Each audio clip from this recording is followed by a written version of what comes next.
देखिए अपन इसके अंदर बल आघूर्ण, कोणीय संवेग और बल आघूर्ण तथा कोणीय संवेग में संबंध किसी एक कण के लिए और किसी निकाय के लिए अपन ज्ञात कर चुके थे, और उस पर आधारित जो एग्जाम्पल नंबर अपन को देखा था 7.6 वो भी अपन ने सोल्व कर लिया था।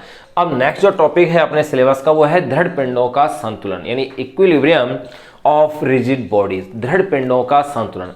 अब देखो दृढ़ पिंडों के संतुलन से अपना तात्पर्य क्या है। यह तात्पर्य होगा कि पिंड का रेखीय संवेग समय के साथ नियत रहे, साथ के साथ उसका कोणीय संवेग भी समय के साथ क्या रहे, नियत रहे। यानी यांत्रिकी में संतुलन से तात्पर्य यहां अपना हो गया कि रेखीय संवेग और कोणीय संवेग समय के साथ नियत रहे, अर्थात उन पर लगने वाले बाह्य बलों का कुल योग और बाह्य बल आघूर्णों का कुल योग क्या होना चाहिए, शून्य होना चाहिए। देखिए अब इस टॉपिक को अपन डिस्कस करते हैं, दृढ़ पिंडों का संतुलन।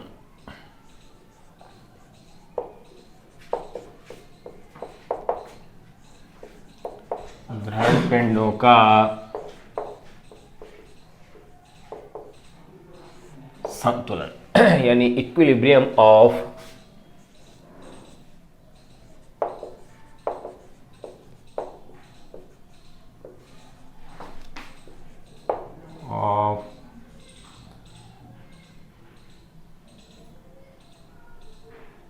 rigid bodies।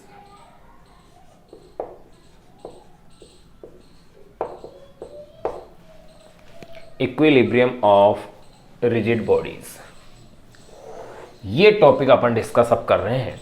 अब देखिएगा क्या अपन कह सकते हैं, किसी भी दृढ़ पिंड के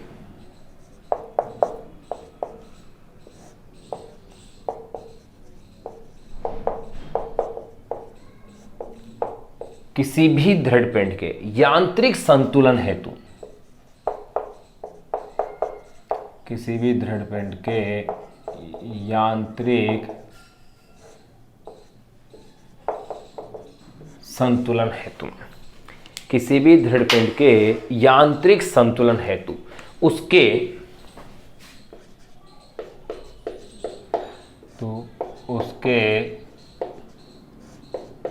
रेखीय संवेग, यांत्रिक संतुलन हेतु उसके रेखीय संवेग वे कोणीय संवेग,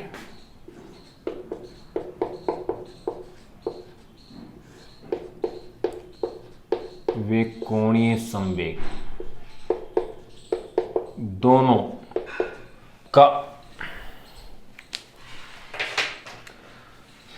का मान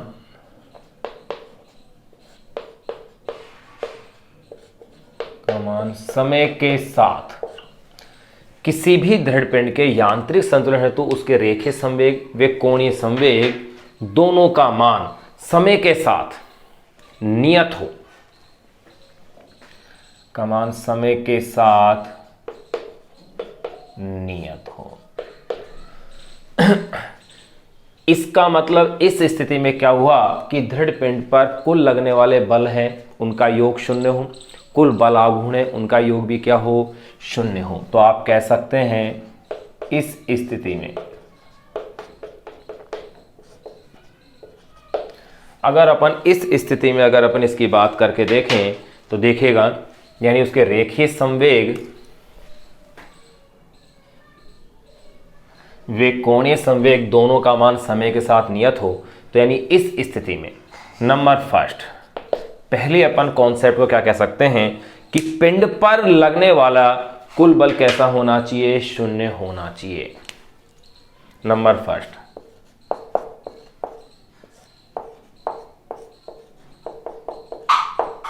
पिंड पर लगने वाला कुल बल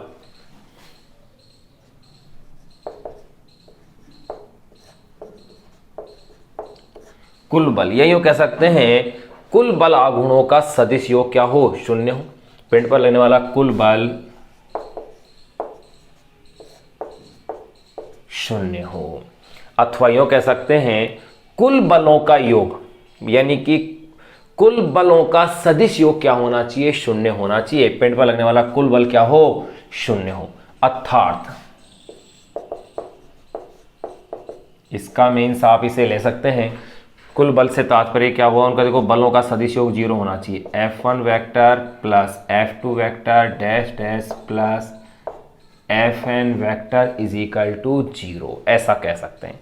या इसे आप कह सकते हैं समेशन या sigma summation I is equal to 1 up to n, I is equal to 1 up to n f of I is equal to क्या हो, 0 हो। ये इक्वेशन नंबर मेरे पास 1 आ गए। अब एक बात ध्यान देने की है, अगर पिंड पर कुल बल शून्य है, इसका मतलब पिंड के रेखीय संवेग में समय के साथ कोई परिवर्तन नहीं होता, क्योंकि अपन ने न्यूटन की गति के द्वितीय नियम से पढ़ा है कि बल संवेग में परिवर्तन की दर के बराबर होता है, और जब बल शून्य होता है तो रेखीय संवेग का मान क्या रहता है, नियत रहता है। अब ध्यान रखना, बल शून्य होने का मतलब यह भी है कि जो रेखीय त्वरण है, कुल रेखीय जो त्वरण होगा I is equal to 1 up to n, A of I is equal to भी क्या लिखा जाएगा, 0। आप इसे यूं भी लिख सकते हैं, यानी कि कुल जो त्वरण होगा A ऑफ I, इसका भी मान क्या होगा, 0 होगा, ऐसा भी आप इसे कह सकते हैं। तो अपन यहां इस कॉन्सेप्ट को अपन कह दें पहले कि ये जो बात मैंने कही है, मैं कह सकता हूं कि यदि पिंड पर कुल बल शून्य हो,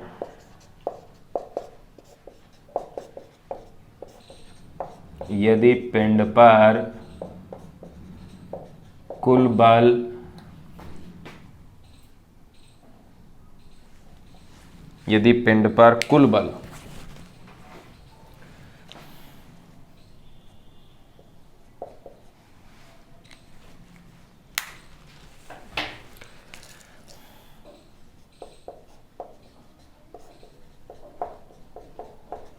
यदि पिंड पर कुल बल शून्य हो, तो उस स्थिति में, तो यह कह सकते हैं यदि पिंड पर कुल बल शून्य हो तो उस पिंड पर, यदि पिंड पर कुल बल शून्य हो तो उस पिंड पर या उस पिंड के, तो उस पिंड के रेखीय, तो उस पिंड के रेखीय संवेग का मान, रेखीय संवेग का मान यूं कह सकते हैं हो शून्य हो, तो उस पिंड के रेखीय संवेग में समय के साथ, तो उस पिंड के रेखीय संवेग, तो उस पिंड के रेखीय संवेग में समय के साथ कोई परिवर्तन नहीं होता, समय के साथ कोई परिवर्तन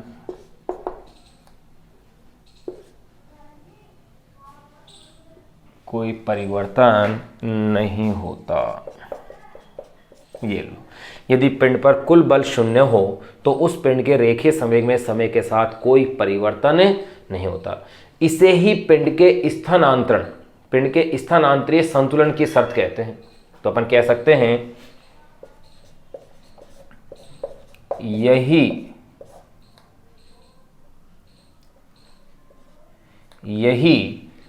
पिंड के स्थानांतरीय,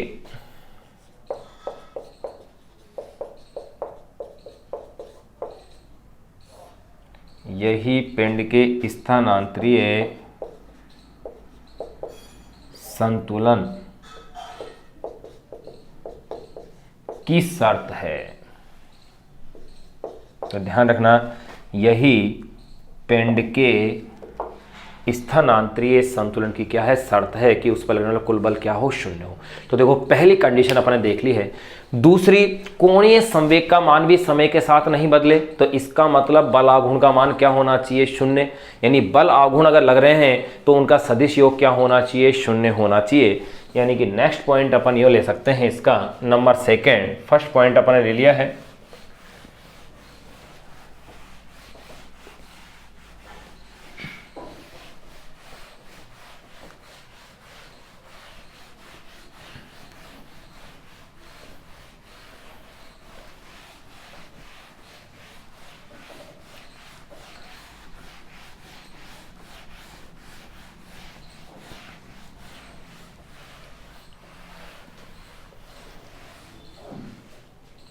नंबर सेकंड,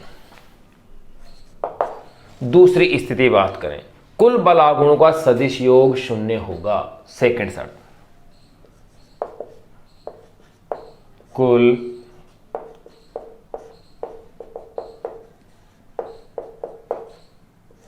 बल आघूर्णों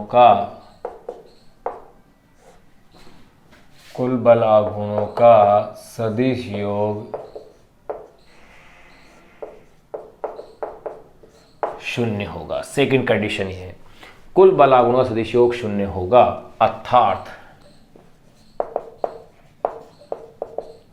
आप कह सकते हो tau 1 vector plus tau 2 vector plus dash dash plus tau n vector is equal to 0, अथवा इसे आप कह सकते हो summation i is equal to 1 up to n, i is equal to 1 up to n, tau of i is equal to 0। ये लीजिए, ये आ गई है सेकंड इक्वेशन मेरे पास आ गई है। या इसमें आप यूं भी कह सकते हो समेशन एल्फा, एल्फा यहां पर कोणीय त्वरण है, i is equal to 1 up to n, alpha of i is equal to 0, यानी कि बल आघूर्ण 0 है तो कोणीय त्वरण भी क्या होगा, 0 ही होगा। अब देखिए, इसका मतलब अपन ये कह सकते हैं यदि पिंड पर आरोपित कुल बल आघूर्ण शून्य हो तो इसका कुल कोणीय जो संवेग होगा वो भी समय के साथ नहीं बदलेगा, अर्थात यदि दृढ़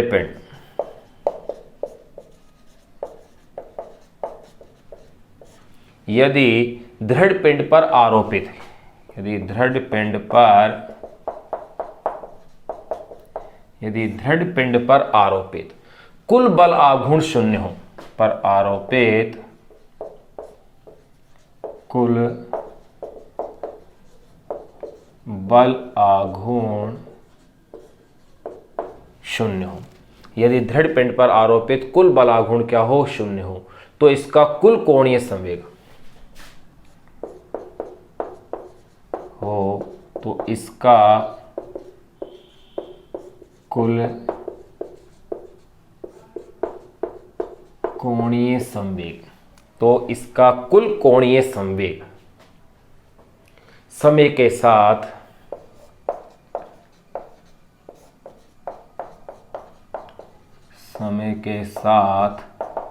नहीं बदलेगा, तो इसका कुल कोणीय संवेग समय के साथ नहीं बदलेगा। यही घूर्णी संतुलन की शर्त है।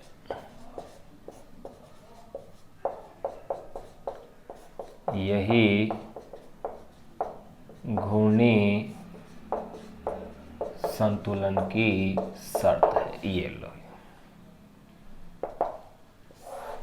यहां दोनों शर्तें अपन ने पूरी कर ली हैं। तो देखो, दृढ़ पिंडों के संतुलन के लिए यांत्रिकी में अगर स्थानांतरीय संतुलन चाहिए तो कुल बल का मान क्या होना चाहिए, 0। घूर्णी संतुलन चाहिए तो कुल बल आघूर्णों का सदिश योग क्या होना चाहिए, 0। और अगर दोनों ही संतुलन चाहिए तो बल आघूर्ण और बल दोनों का ही सदिश योग क्या होना चाहिए, 0 होना चाहिए, यानी कि कुल बल भी 0 होना चाहिए, कुल बल आघूर्ण भी क्या होना चाहिए, 0 होना चाहिए। अब इसी पॉइंट को अपन एक डिस्कस करते हैं एक सिंपल से एग्जाम्पल द्वारा। उस एग्जाम्पल से एक अपन नया कॉन्सेप्ट निकालेंगे और वो नया कॉन्सेप्ट होगा बल युग्म। बल युग के बारे में अपन अब इसमें डिस्कस करेंगे। तो देखिएगा, है इसी का हिस्सा अपनी जो बुक है उसके अंदर ये बलों के दृढ़ पिंडों के संतुलन के नाम से जो टॉपिक है उसी टॉपिक के अंदर इसको शामिल किया हुआ है, यानी बल युग को अपन इसके साथ साथ ही पढ़ रहे हैं। या ये मान लो कि इस टॉपिक के अंदर से ही बल युग्म अपने पास क्या है, निकल के आ रहा है। बलों का जो संतुलन के नाम से जो टॉपिक है इसी टॉपिक से अपने पास क्या निकल के आ रहा है, बल युग्म का टॉपिक निकल के आ रहा है। तो देखिएगा, जैसे उससे आगे अपन इसको एग्जाम्पल के तौर पर अगर देखें तो देखो, जैसे अपन मान लिया कि एक छड़ है, एक छड़ ले लेते हैं जिसके ए और बी 2 सिरे हैं, उन सिरों पर अपन समानांतर क्या कर रहे हैं, बल लगा रहे हैं। पहले इस पॉइंट को अपन नोट कर लें कि जैसे एक छड़ ए बी के दोनों सिरों पर, जैसे एक छड़ ए बी के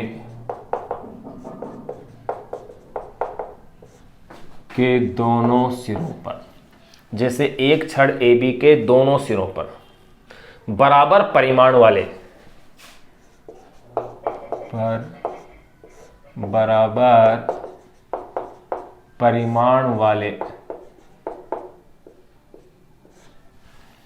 एक छड़ ए बी के दोनों सिरों पर बराबर परिमाण वाले दो समांतर बल, बराबर परिमाण वाले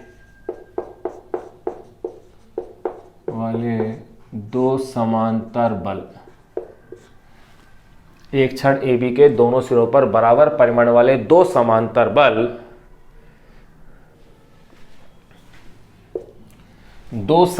बल, F कार्यरत हैं। F कार्यरत है, दो समांतर बल अपन F कार्यरत हैं। इस स्थिति में छड़ पर कुल आघूर्ण शून्य होगा।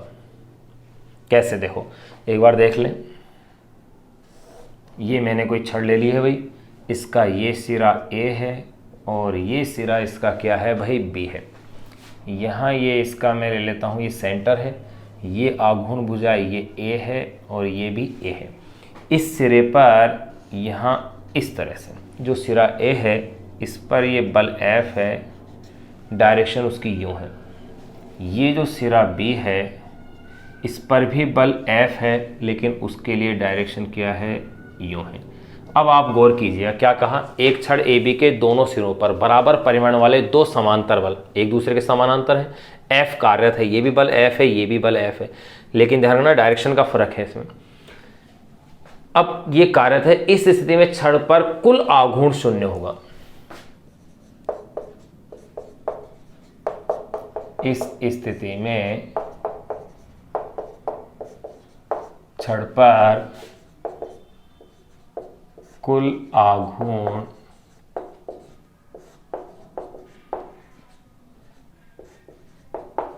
शून्य होगा। कैसे, बल का मान समान है, ये डिस्टेंस यहां से इसकी ये समान है, ये भी समान है। इसका मतलब ये हुआ कि कुल आघूर्ण क्या है, शून्य हो गया, क्योंकि डायरेक्शन इनकी क्या है, ऑपोजिट है।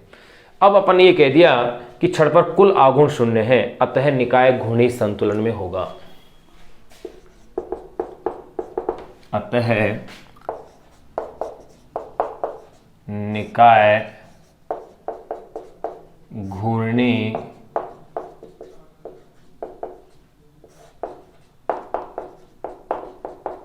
संतुलन में होगा। ये तो अपन ने इसकी बात कर ली कि यहां अब जो निकाय है वो कैसे में होगा, घूर्णी संतुलन होगा। ध्यान रहे, परंतु ये स्थानांतरीय संतुलन में नहीं है। क्यों? क्योंकि कुल बल का मान शून्य नहीं है। तो अपन ये पॉइंट यहां इसमें ऐड कर सकते हैं, परंतु यह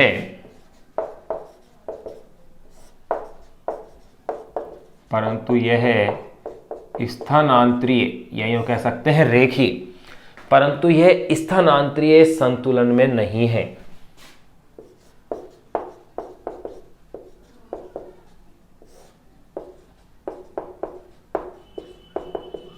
परंतु यह स्थानांतरीय संतुलन में नहीं है,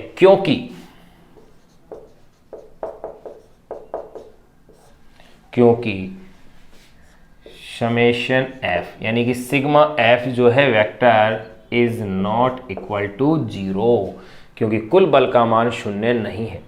अब देखो ये पॉइंट अपन ने देख लिया है कि इस स्थिति के अंदर ये घूर्णी संतुलन में तो है ये, लेकिन ध्यान रहे स्थानांतरीय संतुलन में नहीं है।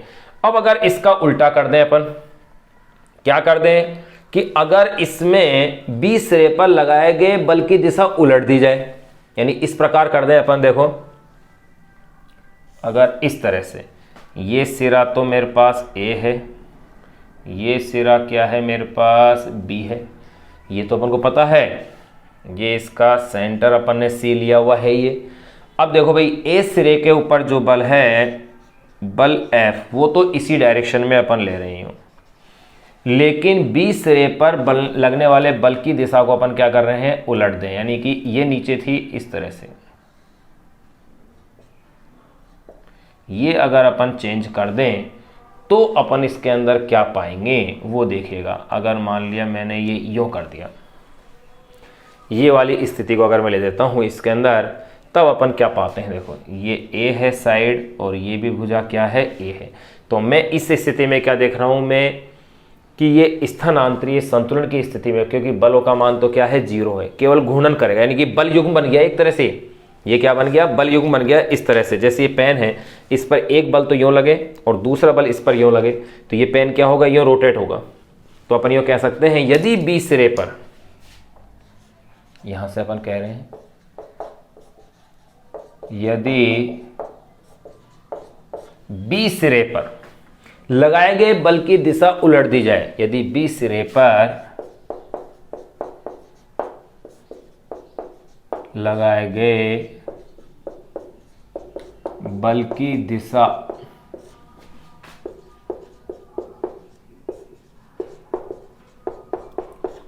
उलट दी जाए, यदि बी सिरे पर लगाए गए बल की दिशा उलट दी जाए तो इस क्षण पर दोनों बलों के आघूर्ण जाए, तो इस क्षण पर दोनों बलों के आघूर्ण, तो इस क्षण पर दोनों बलों के आघूर्ण बराबर हैं, आघूर्ण बराबर हैं। परंतु अब आप देखो भाई, आघूर्ण तो बराबर हो गए, मान तो इनका बराबर हो गए, बराबर हैं, परंतु वे विपरीत दिशा में नहीं है।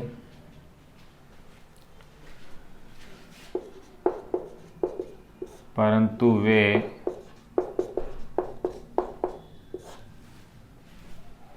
विपरीत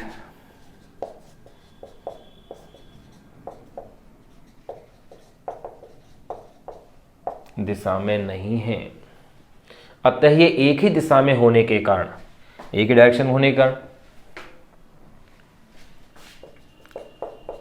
अतः ये एक ही दिशा में होने के कारण, अतः ये एक ही दिशा में होने के कारण छड़ को वामावर्त दिशा में घूर्णन करते हैं। होने के कारण छड़ को वामावर्त दिशा में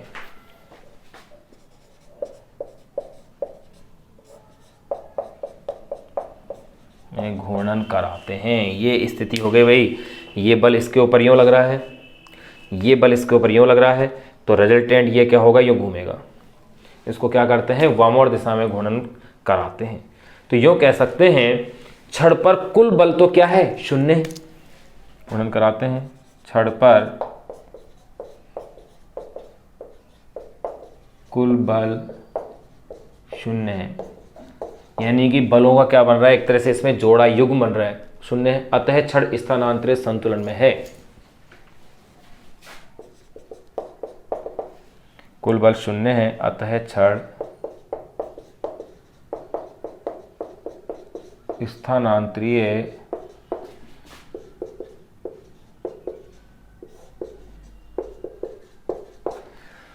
अतः छड़ स्थानांतरीय क्या है, संतुलन में है, परंतु वे घूर्णी संतुलन में नहीं है, परंतु वह घूर्णी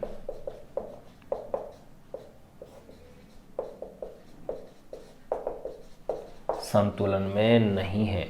तो ध्यान रहे, घूर्णी संतुलन के अंदर तो वो नहीं है, स्थानांतरित। तो कोई इस केस में तो आपने क्या देखा कि ये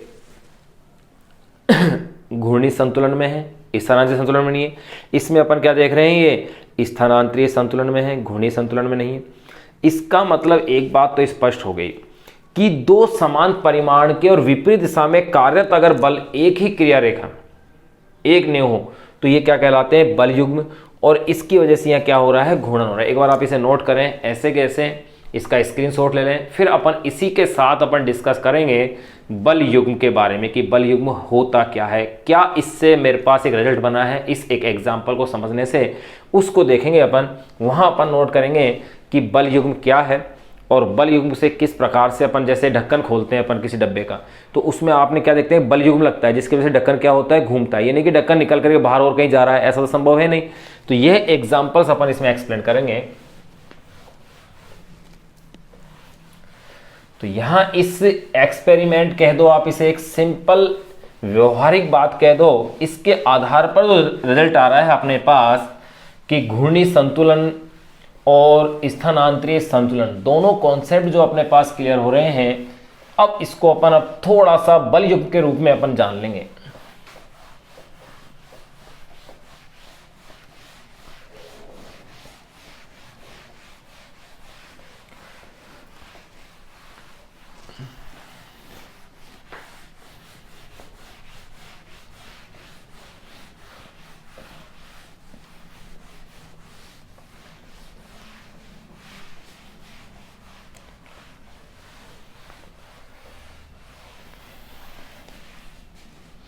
देखिए, तो अपन क्या कह सकते हैं, इस प्रकार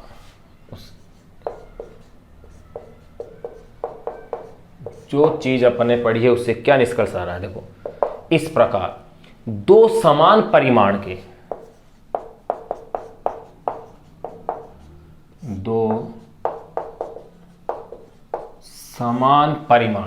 दो समान परिमाण के विपरीत दिशाओं में कार्यरत, दो समान परिमाण के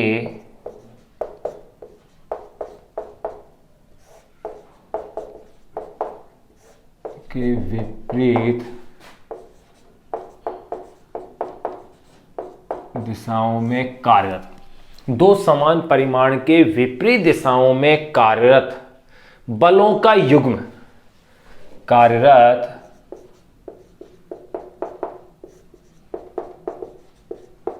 बलों का युग्म, दो समान परिमाण के विपरीत दिशाओं में कार्यरत बलों का युग्म जिनकी क्रिया रेखाएं एक न हो, का युग्म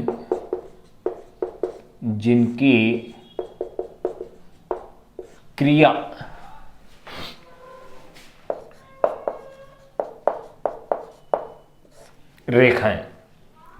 रेखाएं एक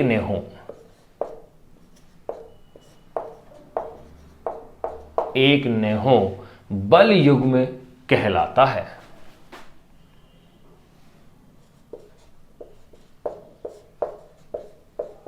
बल युग्म यानी कपल,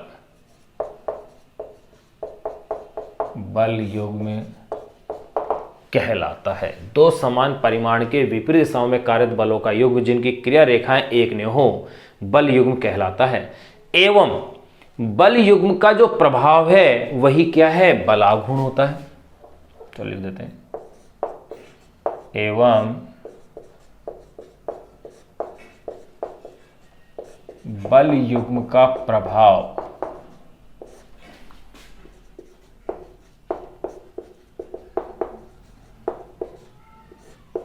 बल आघूर्ण होता है।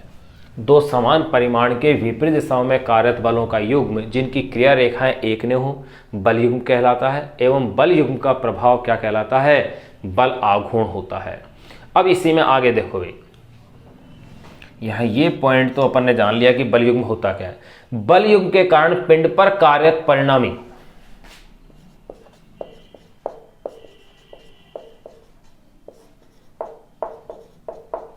बल युग्म के कारण पिंड पर कार्यरत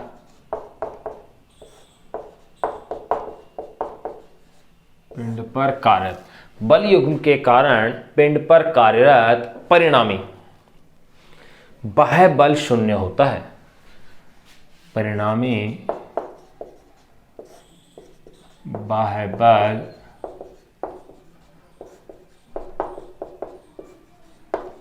बल युग्म के कारण पिंड पर कार्यरत परिणामी बाह्य बल क्या होता है, शून्य होता है, जिससे उसमें स्थानांतरित गति नहीं होती है,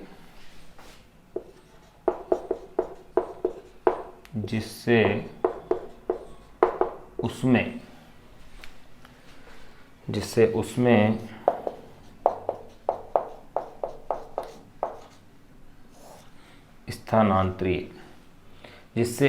स्थानांतरीय गति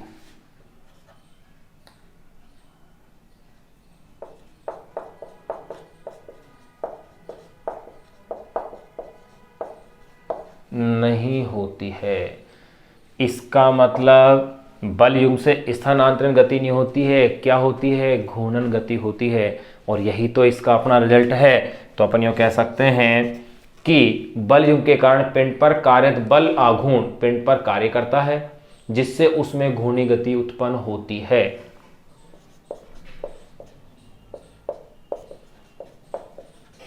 बल युग्म के कारण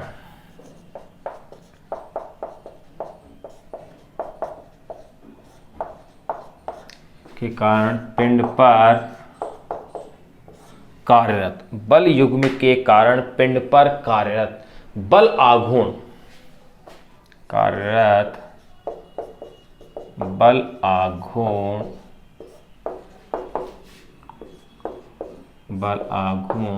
पिंड पर कार्य करता है। बल युग्म के कारण पिंड पर कार्यरत बल आघूर्ण पिंड पर कार्य करता है, जिससे उसमें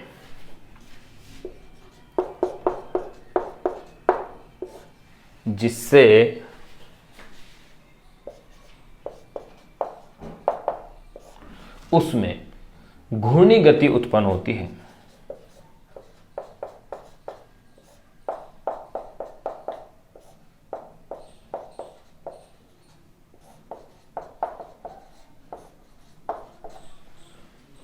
जिससे उसमें घूर्णी गति क्या होती है? उत्पन्न होती है। इस प्रकार बल युग्म बिना स्थानांतरण के घूर्णन उत्पन्न करता है। तो अपन ये कह सकते हैं, इस प्रकार बल युग्म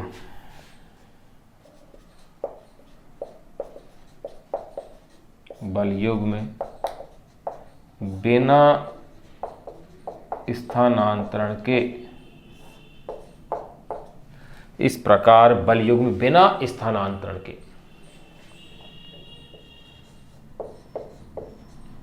घूर्णन गति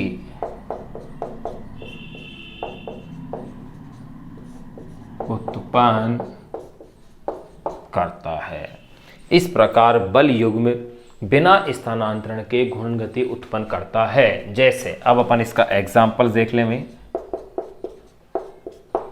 जैसे नंबर फर्स्ट, पहला एग्जाम्पल अपन डिस्कस कर लें। पृथ्वी के चुंबकीय क्षेत्र में रखी चुंबकीय सुई का विक्षेपित होना। पृथ्वी के चुंबकीय क्षेत्र में रखी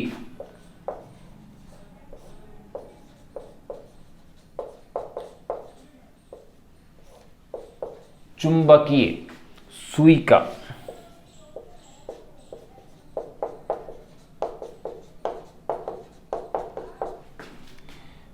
का विक्षेपित होना। देखिए भाई कैसे, ये चलो यहां बना लेते हैं इसे।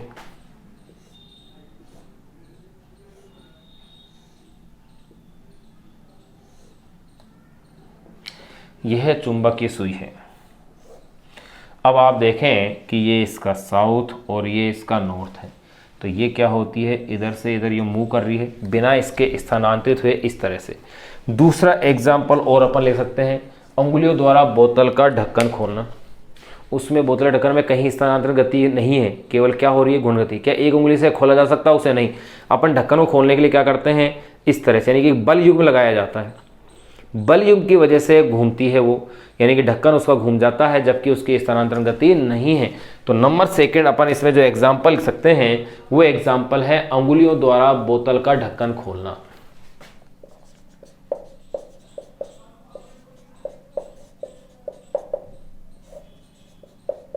अंगुलियों द्वारा बोतल का ढक्कन खोलना। ये लो, यहाँ अपने पास दृढ़ पिंडों का संतुलन, या साथ में यो भी कह सकते हैं बल युग्म, इसका जो कॉन्सेप्ट है वो अपन ने क्लियर कर लिया है। दृढ़ पिंडों का संतुलन, या मैंने इसे क्या कहा आपको, बल युग्म, इसका जो कॉन्सेप्ट था वो अपन ने यहाँ इसमें क्लियर कर लिया है। अब इस बल युग्म पर आधारित एक आंकिक प्रश्न जो कि अपनी पाठ्य पुस्तक एनसीईआरटी के अंदर एग्जाम्पल नंबर 7.7 दे रखा है, एक बहुत ही अच्छा क्वेश्चन है। उसमें क्वेश्चन में ये कह रहे हैं कि ये दर्शाइए या प्रदर्शित कीजिए या सिद्ध कीजिए कि किसी बल युग्म का आघूर्ण उस बिंदु के ऊपर निर्भर नहीं करता है जिसके परितः आप आघूर्ण क्या करते हैं, ज्ञात करते हैं। ये अपन को क्वेश्चन सिद्ध करना है। तो इस टॉपिक को एक बार आप नोट कीजिए, इसका स्क्रीनशॉट ले लें, फिर इसके बाद फिर अपन उस कॉन्सेप्ट को देखते हैं जो कि क्वेश्चन के रूप में है।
देखिएगा, अब अपन उस क्वेश्चन को लेते हैं जो कि एग्जाम्पल नंबर 7.7 है। एग्जाम्पल 7.7 यानी 7वें चैप्टर का 7वां उदाहरण है। क्वेश्चन में क्या कह रहे हैं, ये कह रहे हैं कि सिद्ध कीजिए या दर्शाइए, यानी टू प्रूव दैट, सिद्ध कीजिए कि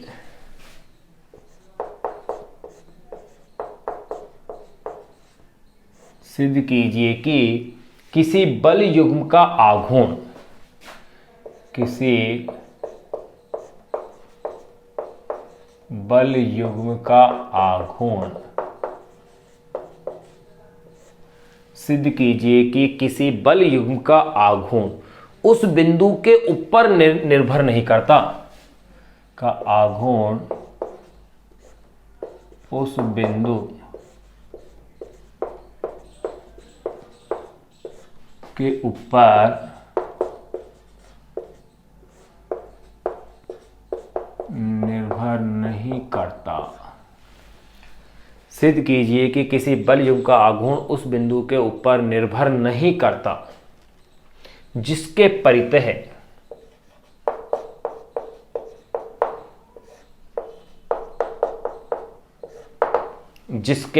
है आप घूर्णन ज्ञात करते हैं।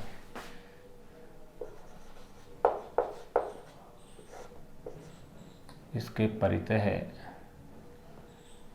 घूर्णन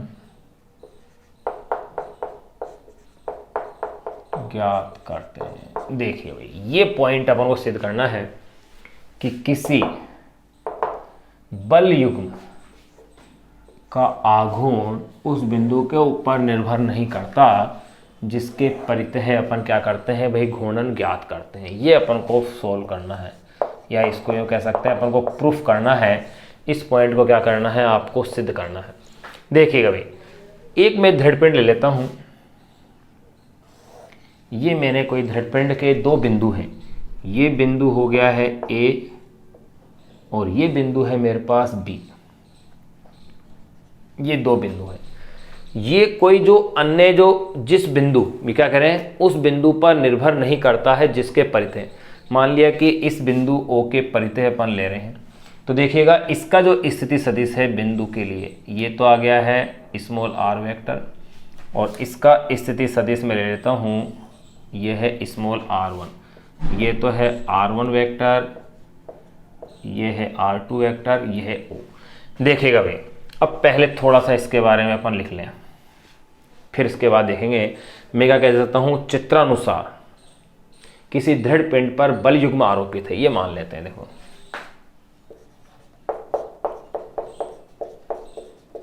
चित्रानुसार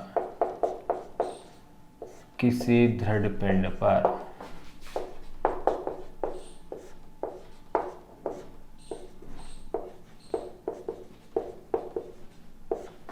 बल युग्म आरोपित है। किसी दृढ़ पिंड पर क्या है, बल युग्म आरोपित है। अब देखो बिंदु ए पर मैं बल ले लेता हूं F1। देखो यहां पर तो है ये इस तरह से माइनस F1 वेक्टर, और B के ऊपर बल ले लेता हूं मैं F वेक्टर। दोनों बल बराबर हैं, परस्पर विपरीत हैं।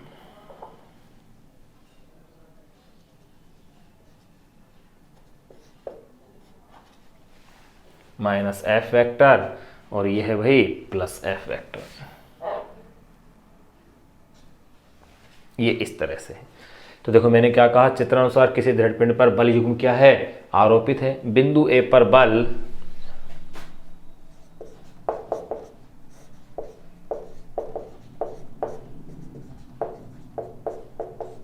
माइनस F वेक्टर एवं बिंदु बी पर बल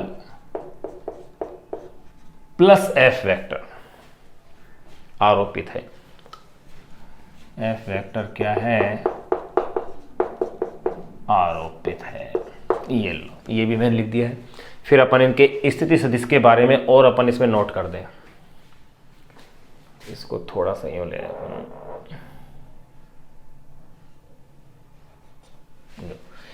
अब देखो, अब ये पॉइंट ये मैंने लिख दिया कि इस पर तो माइनस F वेक्टर एवं बिंदु B पर क्या है, बल F वेक्टर क्या है, आरोपित है।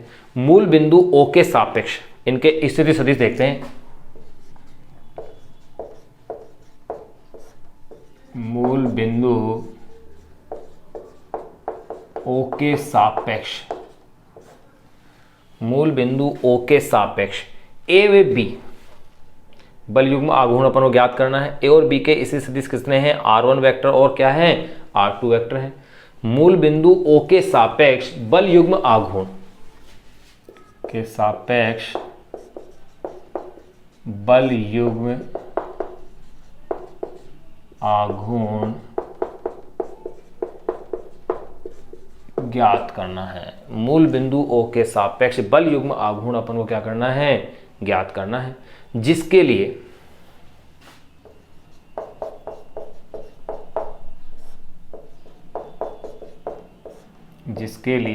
A का स्थिति सदिश स्मॉल r1 वेक्टर और B का स्थिति सदिश स्मॉल r2 वेक्टर है, जिसके लिए A का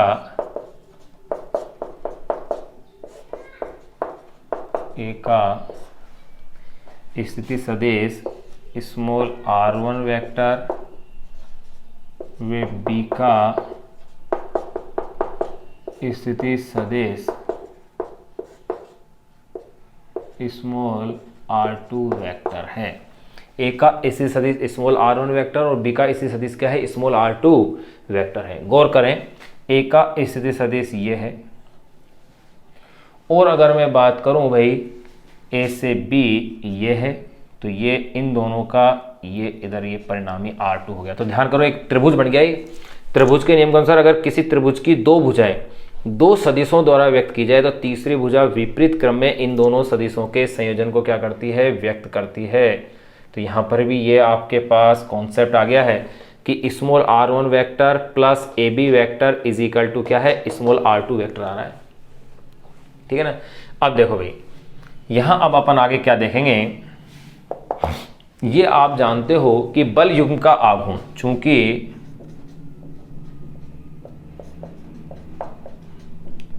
बल युग्म का आघूर्ण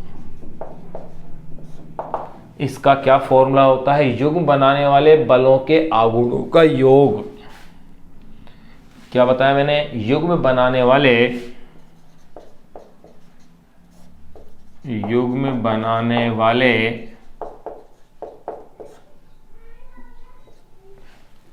बल युग्म का आघूर्ण बराबर युग्म बनाने वाले बलों के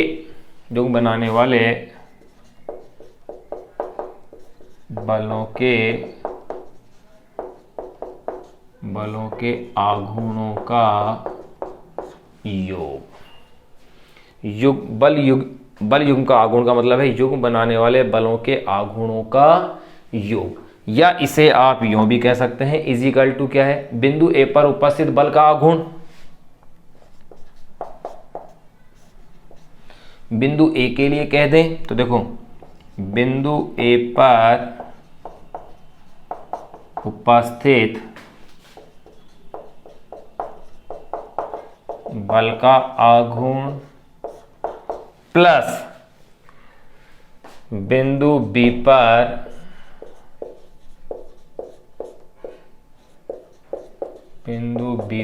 उपस्थित बल का आघूर्ण। बिंदु ए पर उपस्थित बल का आघूर्ण प्लस बिंदु बी पर उपस्थित बल का क्या बन गया है, आघूर्ण। इसलिए अब आप जानते हो युग्म का आघूर्ण यानी कि बल आघूर्ण होता है इसका प्रभाव। तो देखिए भाई, बिंदु ए पर उपस्थित बल का आघूर्ण क्या है, इस बिंदु के सापेक्ष देख रहे हैं तो ये आघूर्ण होता है क्या, टो इजिकल टू, देखो ये अपन पढ़ चुके हैं कि टो इजिकल टू क्या होता है, R vector cross F vector होता है।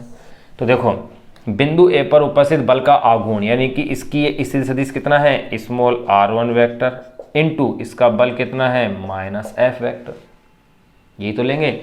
प्लस अब इसका आ जाओ बिंदु बी पर, बिंदु बी के लिए स्थिति सदिश स्मॉल r2 वेक्टर और बल क्या है उसका एफ वेक्टर आ गया। अगर ऐसा है तो देखिए अब इसको अपन आगे फिर सोल्व करते हैं, यानी कि थोड़ा सा मैं इसे अरेंज कर लूँ। देखो भाई मैं इसे लिख सकता हूँ r2 vector cross f vector, ये माइनस प्लस माइनस हो जाएगा, या चलो इसे प्लस में ले लेता हूँ, small r1 vector minus f vector. ऐसा है तो फिर देखो यहाँ पर फिर आ गए tau vector is equal to, इसमें से अगर मैं f वेक्टर को कॉमन ले लेता हूँ तो ये हो जाएगा small r2 vector minus small r1 vector into f vector. ये मेरे पास इक्वेशन आ गई है। अब यहाँ ध्यान देने की बात क्या है कि सदिश संयोजन का त्रिभुज का जो नियम है, सदिश संयोजन के नियम से अगर अपन क्या देखेंगे, r1 vector plus ab vector is equal to r2 vector है। तो देखो चूंकि सदिश संयोजन के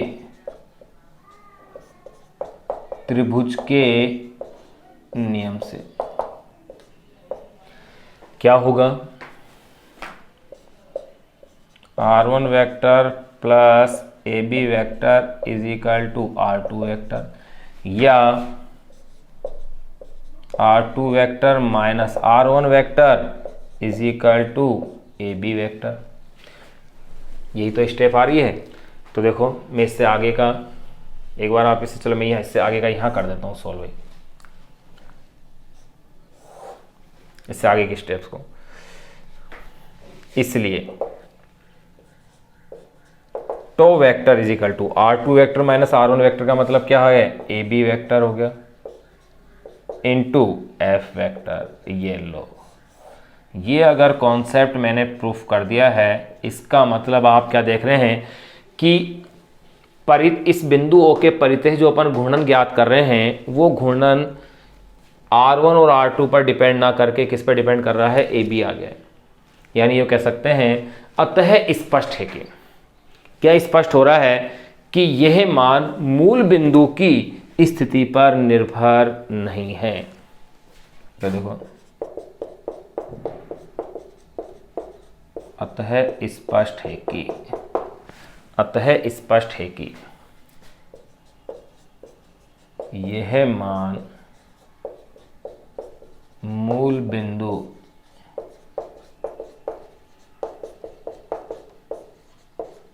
की स्थिति पर निर्भर नहीं है, अर्थात किसी अर्थात किसी बल युग्म का आघूर्ण, किसी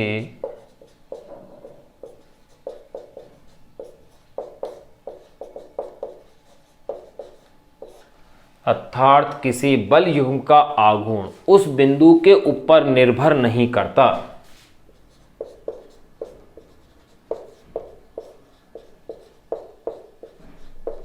उस बिंदु के ऊपर निर्भर नहीं करता जिसके परितः घूर्णन ज्ञात करते हैं।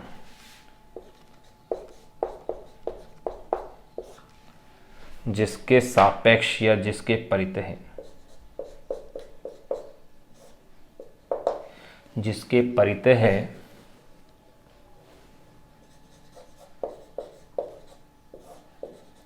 घूर्णन ज्ञात करते हैं। देखो ये अपन ने उस कॉन्सेप्ट को क्लियर कर लिया है, अपने आप में एक कॉन्सेप्ट था। क्या कह रहे थे कि बल युग्म का आघूर्ण उस बिंदु के ऊपर निर्भर नहीं करता है जिसके परितः घूर्णन ज्ञात करते हैं। देखिए वापस से, कोई दृढ़ पिंड है, ये दो बिंदु ए और बी है, ये वो बिंदु है मूल बिंदु जिसके सापेक्ष अपन को आघूर्ण ज्ञात करना था। यहाँ इसका ये ए के लिए स्थिति सदिश स्मॉल r1 वेक्टर है, बी के लिए स्थिति सदिश स्मॉल r2 वेक्टर है, ये r1 वेक्टर और ये ए बी हो गया, ये इनका परिणामी r2 वेक्टर हो गया। अब आप देख रहे हैं ए सिरे पर बल माइनस एफ वेक्टर है और बी पर प्लस एफ वेक्टर बल लग रहा है। तो देखिए मैंने यही पॉइंट लिखा है, चित्रानुसार किसी दृढ़ पिंड पर बल युग्म आरोपित है, बिंदु ए पर बल माइनस एफ वेक्टर एवं बिंदु बी पर बल एफ वेक्टर आरोपित है। मूल बिंदु ओ के सापेक्ष बल युग्म आघूर्ण ज्ञात करना है, जिसके लिए ए का स्थिति सदिश स्मॉल r1 वेक्टर व बी का स्थिति सदिश स्मॉल r2 वेक्टर है। चूंकि बल युग्म का आघूर्ण बराबर है युग्म बनाने वाले बलों के आघूर्णों का योग, युग्म बनाने वाले बलों के आघूर्णों का योग। और ये आप अच्छी तरह से जानते हो कि आघूर्णों का योग यानी बल आघूर्ण जो है वो एक्चुअली होता क्या है, r क्रॉस f होता है। यही तो बल आघूर्ण था, अगर यही फॉर्मूला है। अब देखें फिर, देखो बल युग्म का आघूर्ण बराबर युग्म बनाने वाले बलों के आघूर्णों का योग, बराबर योग का मतलब बिंदु ए पर उपस्थित बल का आघूर्ण प्लस बिंदु बी पर उपस्थित बल का आघूर्ण। बिंदु ए पर बल का आघूर्ण क्या होगा, देखो बिंदु ए का स्थिति सदिश स्मॉल r1 वेक्टर और इसका बल माइनस एफ वेक्टर, बी के लिए स्थिति सदिश स्मॉल r2 वेक्टर, बल क्या है एफ वेक्टर। या मैं इसे अरेंज करके यूं कह सकता हूं, इसको मैं पहले लिख दूं r2 vector cross F vector plus r1 vector cross minus F vector. फिर मैंने क्या किया, इसके अंदर से सॉरी यहां तक तो अपन आ गए थे, इसके बाद मैंने ये स्टेप लिखी है। तो देखो मैंने क्या अरेंज किया कि यहां इसके अंदर से ये r2 एफ वेक्टर को मैंने कॉमन लिया इसमें से। अगर मैंने कॉमन लेता हूं तब देखिएगा आप, यहां तक की स्टेप्स तो मैंने ये ली थी, tau vector is equal to r2 vector cross F vector plus r1 vector cross minus F vector. फिर देखो यहां मैंने क्या किया, एफ वेक्टर को कॉमन लिया है, तो मेरे पास क्या बच गया है, r2 vector minus r1 vector cross F मैंने प्लस के रूप में लिया है।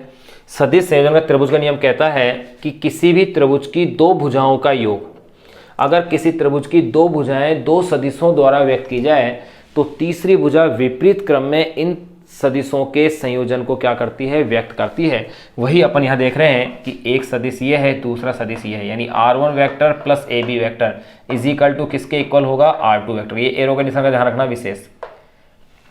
तो देखो सदिश संयोजन के त्रिभुज के नियम से r1 vector plus ab vector is equal to r2 vector, या r2 vector minus r1 vector is equal to ab vector हो गया है। इसलिए इसके आगे की स्टेप भाई मैंने यहाँ लिखी है, ये ध्यान रखना, इसके आगे का यहाँ है। इसलिए tau vector is equal to r2 minus r1 हो गया ab vector cross f vector. अतः स्पष्ट है कि अब आप इस फॉर्मूले से स्पष्ट हो रहा है कि कहीं पर भी r1 r2 नहीं आ रहा है, यानी इनके बीच की ये दूरी जरूर आ रही है। अतः स्पष्ट है कि यह मान मूल बिंदु की स्थिति पर निर्भर नहीं है, अर्थात किसी बल युग्म का आघूर्ण उस बिंदु के ऊपर निर्भर नहीं करता जिसके परितः घूर्णन ज्ञात करते हैं। यहाँ ये अपने पास बल युग्म या यूं कह सकते हैं दृढ़ पिंडों का संतुलन टॉपिक अपने पास कंप्लीट हो गया। अब अपन इसके बाद डिस्कस करेंगे आघूर्णों का सिद्धांत, और उस पर आधारित जो आंकिक उदाहरण जो दिए हुए हैं 7.8 और 7.9, उन दोनों ही एग्जाम्पलों को, जो कि एक अच्छे क्वेश्चन है, बड़े क्वेश्चन है, उनको अपन इसके बाद उसमें क्या करेंगे, डिस्कस करेंगे। भाई एग्जाम्पल नंबर 7.7 तक के तो अपन ने सोल्व कर लिए हैं, 7.8 और 7.9 वो अगले लेक्चर के अंदर अपन उसको सोल्व कर लेंगे, जिसमें कि उससे पहले उनके कॉन्सेप्ट अपन पढ़ेंगे, और वो कॉन्सेप्ट है आघूर्णों का सिद्धांत।